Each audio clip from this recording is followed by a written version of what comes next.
Hey guys, I wanted to make a quick video today about how to craft a physical bow for a self-shot bow build. The bow in question that we finished is right here. We have fractured +2 arrows.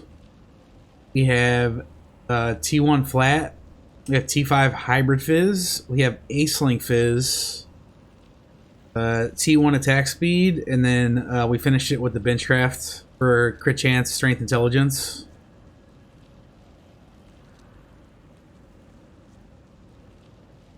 And let's jump into how we did it.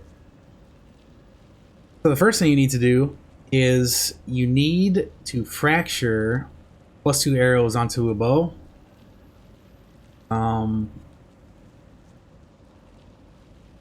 In order to get +2 arrows, the item level of the bow needs to be at least 86.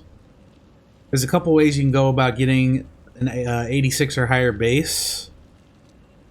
One popular strategy, and the one we actually used to get this base, was we did Coward's Trial map with this wheel taken on the Atlas Passive tree. Because if you take this wheel, it increases the level by 2 levels. So in Coward's Trial, there are 4 rooms, and without this wheel, the last 2 rooms can drop 86 or higher item level bases. If you take this wheel, the last 3 rooms can drop 86 or higher bases. So you get 1 extra room for an extra chance to find the bow that you want. For Phys bows, there's usually 2 popular bases.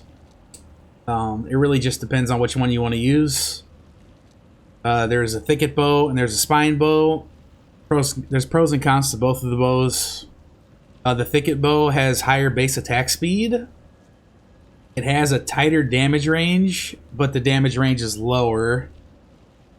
The main downside of a thicket is the base crit is really low. So even with increased crit chance, you'll see like a little bit above 6% on the bow. The other popular choice is a spine bow. That's what we have here. Spine bows have a little bit less attack speed than a thicket. It's not much. It's a little bit less. They have a higher damage range. So like the minimum hit is a little bit lower, but the max hit is like a lot higher. And then they have really high base crit chance. So I believe a thicket is 5 base crit chance, 5%, and a thicket is 6.5% base crit chance. So, excuse me, the thicket is, I said it right, didn't I? The thicket is 5% base crit, and then the spine is 6.5% base crit. So, one of the reasons spine is popular is because it has good base crit, it has decent attack speed, and then it has good damage ranges for Phys damage. So, again, the first step, we fracture +2 arrows. That's the first step. Next step, totally optional. You can gilded fossil it for the item sells for much more to vendors. You don't have to do that. After you hit the fracture, your third step would be to perfect fossil the bow to 30% quality. You don't have to do it now, but it's much easier if you do it now, because then you don't have to do Hillock transportation rank 4 on Syndicate to quality it to 30 later. It's just easier to 30 quality it before you even start the craft with perfect fossils, so I would recommend doing it that way. The next step, there's 2 ways you can go about doing it. You can either jagged spam, use jagged fossils until you hit a flat Phys prefix that you're satisfied with, and a percent Phys with accuracy, or the hybrid Phys mod, a tier that you're also satisfied with. And then you would also need an open prefix for the Ace-Sling. if you happen to get insanely lucky and hit like T3 or higher on the three Phys prefixes, I would probably recommend keeping that. And then you could A-sling a suffix in that situation and then bench craft attack speed. That's totally fine. But it is extremely difficult to hit higher tier Phys mods, especially multiple times. It's very difficult. And the reason for that is, if we look in Craft of Exile, if we look at the mods of interest that we would be interested in, we can see that like the hybrid Phys has a certain weighting, and then the flat Phys has a certain weighting. But the thing that makes it tricky with Phys mods is the weightings are tiered. So with this number here, the higher the number is, the more likely you are to hit the mod. As this number decreases in size, it becomes more and more difficult to hit the mod you want. So like tier 1 flat Phys has 200 weight, which is not that easy to hit. By itself, it's not too bad, but when you start trying to add like tier 1 hybrid in the mix as well, this is only 25 weight. So this is like extremely difficult to hit. So typically, if you can hit like one tier 1 mod and another mod like tier 5 or higher on the hybrid, then that's probably a pretty good spot to accept your item at. Unfortunately, we don't have recombs anymore. Sentinel League, we had recombinators, which made it dramatically more easy to make triple tier 1 prefixes on a bow. It was much easier. And then like if you wanted to go not the A-sling route and try to hit a good third percent Phys mod, again, you can see that that one is also 25 weight. So if you wanted to hit triple T1 with like jagged fossil spamming, let's pick these so you can see how bad it is on average. So if I selected those 3 mods and I hit fossils and I hit jagged, you can see on average, according to Craft of Exile, you need 2.5 million fossils to hit triple T1,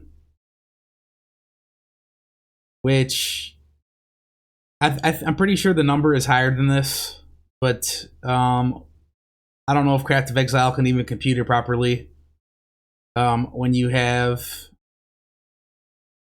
you're going for 3 mods and 2 of them are extremely low weight, so it's basically impossible to jagged spam triple T1. It's basically impossible.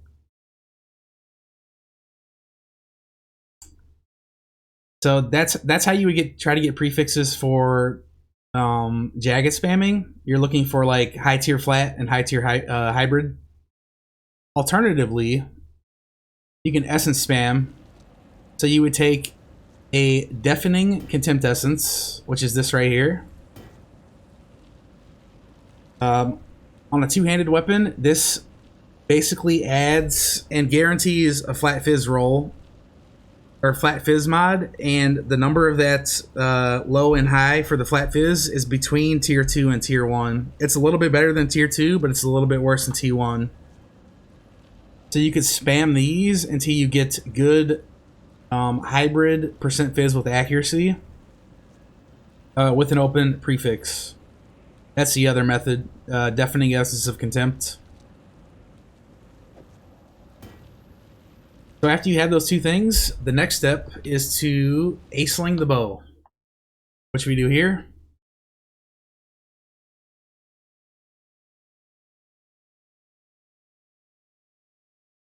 So important. When you do this, very important when you do this, you need to make sure that the only suffix that you have on the bow is bow attacks fire 2 additional arrows, which it will be on there if you fracture it, but you don't want any other suffix, because if you have another suffix on the bow, And asling removes the prefixes can't be changed and adds a suffix additionally, you will have filled suffixes. And we no longer have reforged keep prefix or keep suffix. So if that was to happen, you would have to annul the bow and risk losing your prefixes. So make sure you prefix lock and scour the bow if you have another suffix on the bow before you go to asling it.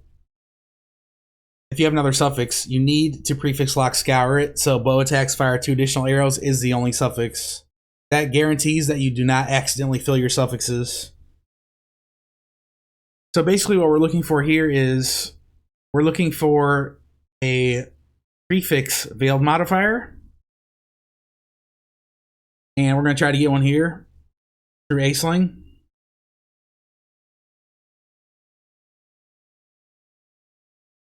And here you can see we got one. We have a veiled prefix. Now, because there is already 2 prefixes on the bow, there is nothing we can do to block any modifiers for the unveil. Fortunately, for us, there is a very high chance we will be successful in getting at least one Phys prefix. If we scroll down to the veiled modifier section, hold on, let me go like this. I'm going to reset so we can see the stuff without things crossed out. So we're going on a bow. We're going down to the veiled mod section. And we're trying to hit any of these 4. It doesn't matter which one you hit. Any of them works. Any of them is fine. I think blind is kind of cool though, especially if you have evasion on your build. This is pretty cool. But any of these 4 are acceptable. The good news is this is 4,000 total weight. And the total weight of prefix unveils is 6,400. So you have slightly less than a 2 in 3 chance to get any Phys prefix. That's one of the good things about unveiling. For a Phys weapon, you have an extremely high chance to get a Phys prefix. It's very unlikely that you don't get one of these. Extremely unlikely. We can see the process of us getting one right here. Skip forward a little bit in here.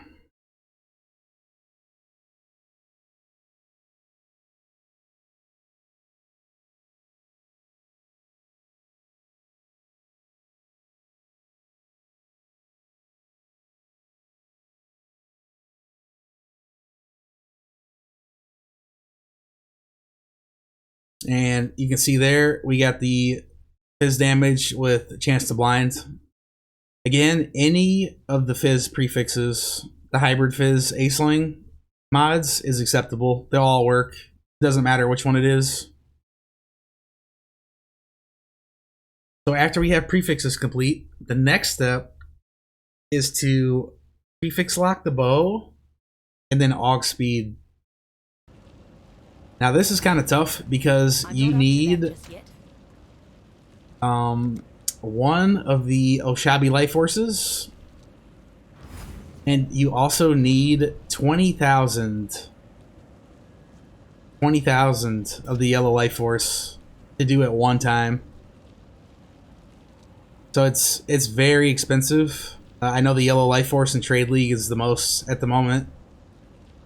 As of the recording of this video, I think if you factor in the cost of the yellow life force and the Oshabi life force, it's about 15 divines per attempt. So doing Aug Speed is really expensive.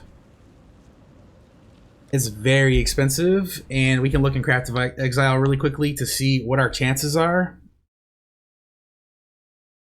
So what we do is we hit speed.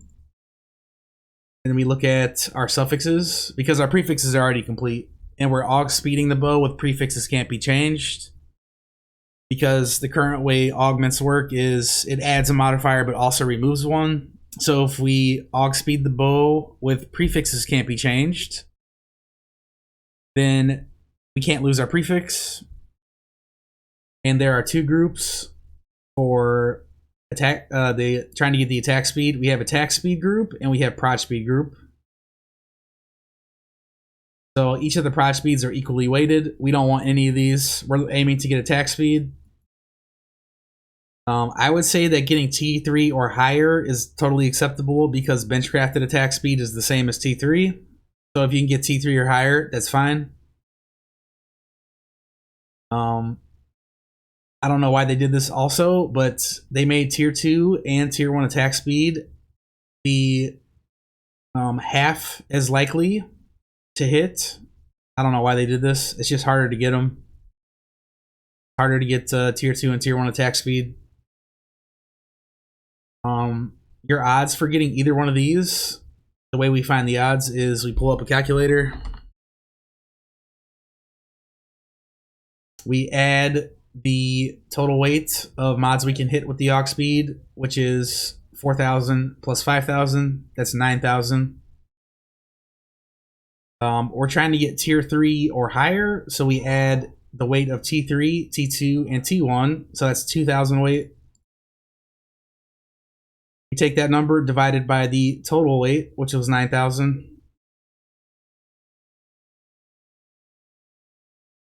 If we multiply this number by 100, that tells us our percent chance to get either tier 3, tier 2, or tier 1 attack speed.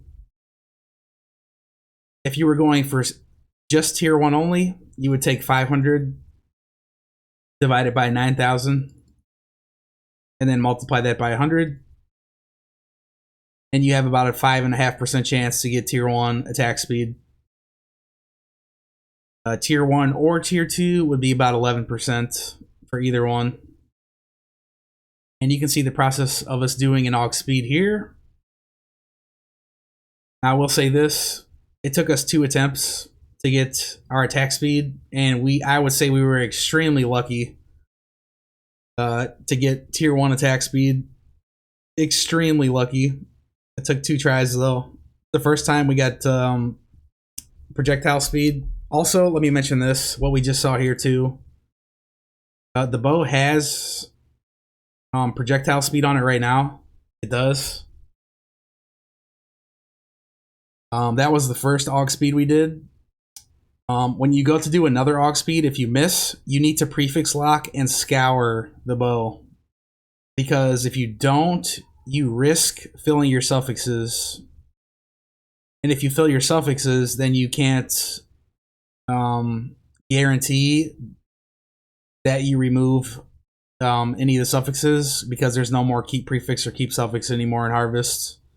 So you need to prefix lock and scour the bow if you do not get the desired attack speed on your Aug Speed. And that's what we're doing right here.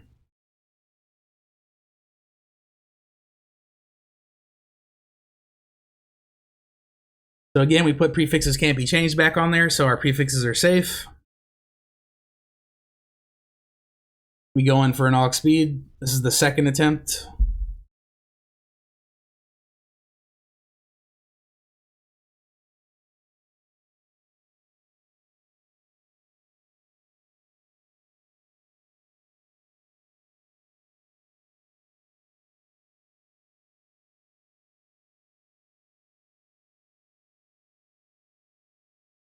And here you can see, let's pause this. You can see that we hit tier 1 attack speed. This is extremely lucky. I would say that this is an anomaly. This is certainly an anomaly. It's basic, like, if being 5.5%, that's effectively 1 in 19 to hit tier 1 attack speed. Effectively 1 in 19. We got extremely lucky with this bow to get it in only 2 tries. Very lucky. And then you can see that we have like different Phys values on the bow here. I used 1 divine orb on the bow, just 1, and we got pretty lucky with the rolls. We hit a decent roll on the flaring. We hit perfect percent on the hybrid, and we hit perfect percent on the Aceling, and then we hit perfect attack speed as well. So I just divined it one time, and I'm living with it, because trying to divine triple Phys prefixes to perfect without the old Harvest Divine Luckies is prohibitively expensive and basically impossible. So when you go for the divining part, just divine it to a place where it's good. It doesn't need to be perfect. If you do get it perfect, that's awesome, but the chances of it happening are just absurdly low. So just try to get to a good spot. And then we finish off the bow with attributes crit chance. Alternatively, you could just do increased crit chance if you're fine on your attributes, but this build needed the intelligence, so that's why we took that one. And that is how we craft the Phys bow. It's not that complicated or convoluted. It's very straightforward, I would say, but the process it can be pretty expensive. You might need a lot of jagged fossils to get good prefixes, or a lot of contempt essences to get good prefixes, or potentially a lot of Aug Speeds to hit a good attack speed. So it's not a cheap process to do. I believe a bow like this in trade at the time of this video is somewhere around 120 to 150 divines. This bow, as it currently is 714 physical DPS. What I still need to do is tempering orbit for Phys modifiers 8%. It comes from Heist, the tempering orb. That should take the bow. I haven't done the math on this yet, but I believe it'll be somewhere around 750 physical DPS when it's done, maybe a little bit higher. But that would be our final step, and I just need to go Heist to do it. I am an SSF, so I can't just buy tempering orbs and do it. So I actually have to go farm Heist. But yeah, that's how we craft the Phys bow. Thank you guys so much for watching. And next time I do a craft, I will definitely make a video as well. I'm actually enjoying making the crafting videos, and hopefully you guys are also benefiting from them too. I think everybody should have an opportunity to learn how to craft, or at least attempt crafting once. If they don't like it, of course, they can just go buy the items already crafted if they're in trade. But I think this is really useful for people who are playing SSF, because crafting is such a huge component of upgrading your character, especially in SSF. It's very huge. If you're not crafting, you're just relying on what drops on the ground for improvements. And I think we know at this point that using stuff off of the ground is only viable for maybe the first day or two of a given league. And then after that, you really have to start crafting so you can get upgrades. But yeah, thanks for watching, guys. We will be back with another video when another craft happens. See you guys later.